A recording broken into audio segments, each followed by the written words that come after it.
പെരിയാറിലെത്തിടണം തേവരെ കൈവണങ്ങി സന്നിധിയിൽ നിന്നിടണം.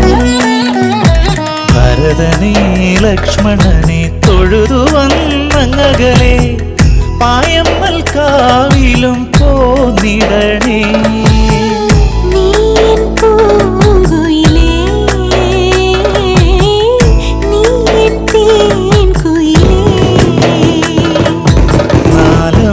നാലമ്പലമണയാനൊരു തുണയായിടാം ഞാൻ, പുതുമഴ നനയാതെ കുട നീർത്തിടാം ഞാൻ.